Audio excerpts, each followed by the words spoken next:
ईश्वर घमंडियों का विरोध करता किंतु विनीतों पर अनुग्रह प्रदान करता है।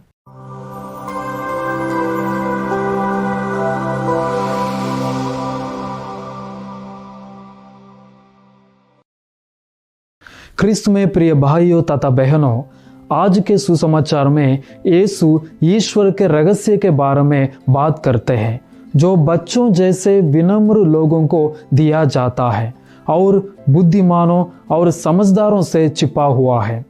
एक सवाल पूछा जा सकता है कि ईश्वर का रहस्य बुद्धिमानों और समझदारों से क्यों छिपा हुआ है?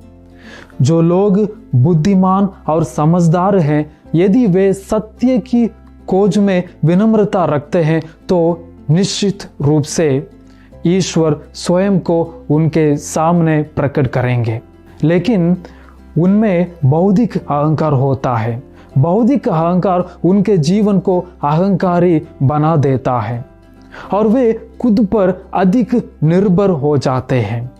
और बौद्धिक अहंकार ईश्वर और दूसरे के प्रति उनके खुलेपन को छीन लेता है। लेकिन जिनका हृदय बच्चों के समान होता है, उनमें कोई अहंकार नहीं होता और उनमें खुलापन होता है।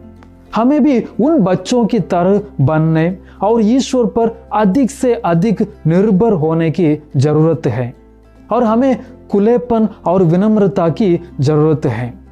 जब ईश्वर खुद को हमारे सामने प्रकट करेंगे, जैसे उन्होंने खुद को अपने विनम्र शिष्यों और बाद में कई संतों के सामने प्रकट किया।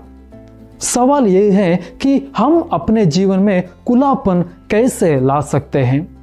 हमें इस सच को स्वीकार करने की आवश्यकता है कि वह ईश्वर ही है जो हमें सभी चीजों को समझने के लिए अनुग्रह देता है। वह ईश्वर ही है जो हमें अपनी बुद्धि से आशीर्वाद देता है। वह ईश्वर ही है जो हमें ज्ञान का उपहार देता है। एक बार जब हम उस सच को स्वीकार कर लेते हैं तो हम ईश्वर के साथ साथ दूसरों के लिए भी खुले रहेंगे। इसलिए हम संत योहन के पहले पत्र में पढ़ते हैं, यदि हम कहते हैं कि हम उसके जीवन के सहभागी हैं किंतु अंधकार में चल रहे हैं तो हम झूठ बोलते हैं और सत्य के अनुसार आचरण नहीं करते।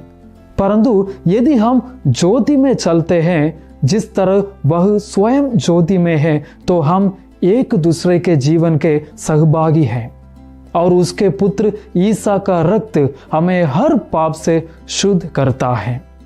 और एक बार जब यीशु हमें हमारे सभी पापों से शुद्ध कर देंगे तब हमारे लिए ईश्वर का रहस्य प्रकट हो जाएगा। अंत में हमें अपने जीवन में विनम्रता की आवश्यकता है, क्योंकि हम संत याकूब के पत्र में पढ़ते हैं, ईश्वर घमंडियों का विरोध करता किंतु विनीतों पर अनुग्रह प्रदान करता है।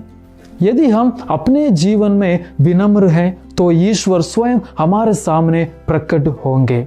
आइए हम उस अनुग्रह के लिए प्रार्थना करें जिससे हम अपने बौद्धिक अहंकार से बाहर आ सके और अपने जीवन में ईश्वर के रहस्य को प्राप्त करने के लिए खुलापन और विनम्रता प्राप्त कर सके। आमीन।